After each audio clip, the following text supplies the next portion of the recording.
والصلاة والسلام على عباده الذين اصطفى أما بعد فأعوذ بالله من الشيطان الرجيم بسم الله الرحمن الرحيم قال الله تبارك وتعالى خير الناس من ينفع الناس صدق الله العظيم.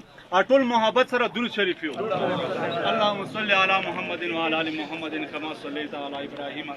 عزیزانو دا د مو تاسو ملته د مو تاسو خاور دی د مو تاسو وطن دی. دغه هر یو سیاسي پارټي حق لري چې خپل ووټ ته امیدوار رامخکې کی او الیکشن کې مقابله وکړي. الیکشن ګټي یا نه ګټي خو مقابله وکړي.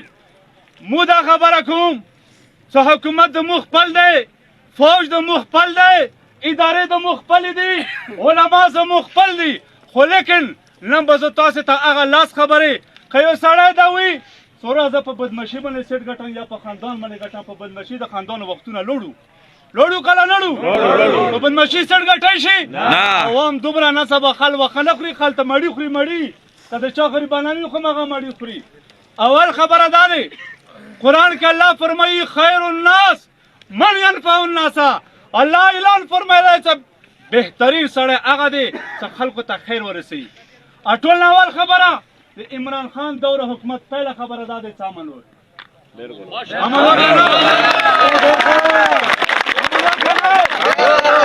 امن وکړه. غنه مخکې حکومتونه غنه بعد حکومتونه خیبر پښتونخوا موتی صرف توفیق جنگ رکړی دی موتی سره جنگ رکړی. رحمت لویه مسله هغه د امن دی. عمران خان نشته څو وخته وشو تاسو د مل حالات تاسو وړاندې دي. هر سړی دې باندې پیدا ته تفصیلي ضرورت نشته. دویم نمبر لویه مسله مو ته د معیشت دی. معیشت مسله چې کله عمران خان کوشه وړو تړه 1200 ته لوړه هر پارټي میدان ته راړه الله کوزي کو الله پلان دی او ټینګ دی الله هغه دی او دغه دی. عمران خان یو سړی دی یا به تا جیل ته ونه وسو یا به مړ شي خو تی کنټرول کړه معیشت تی کنټرول کړه تی ولا کنټرول کوي. دریمه خبره صحت کارت چور بنی لجونه شوی له بالکل صحت کارت. بل خبره څلورمه خبره دا دی مساجد و مدارس پر سولر سیستم مدرسونو جماعتونو باندې سولر سیستم یې ولګولې. زما علما زما طلبا زما شیخ الحدیث هغه بزرګان خلک چې غرنۍ ته نمونځ کوي، غرنۍ ته سبا کوي، غرنۍ ته بخاري شریفي هڅې خو نه وي. زه کله کله اولې خبره وکړم چې نه زموږ ملایان نه مخکې جنت ته لوړ نه شي.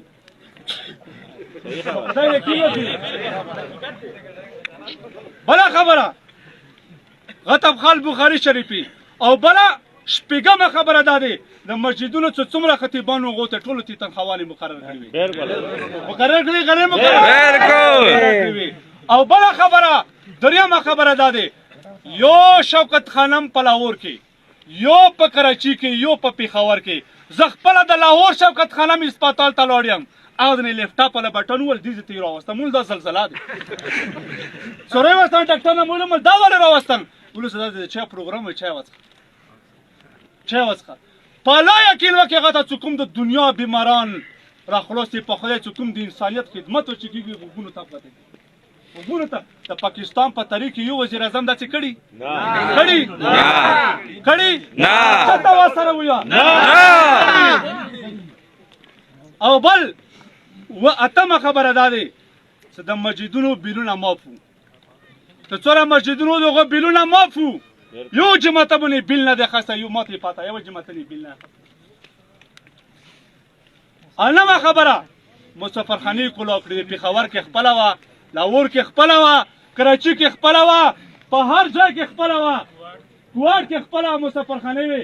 خلکو چې مفت مړیوانه خوړلې کمان نه خوړلې چا خو به چې خوړلې دی بالکل چې ما نه خوړلې چې دی خبره کې تاسو ما سره اتفاق دی هیڅ پسړی تو به در تزان خوري ریکړم ته په زور خبره راشي اخر پښتون یم. والسلام. زنده‌باد.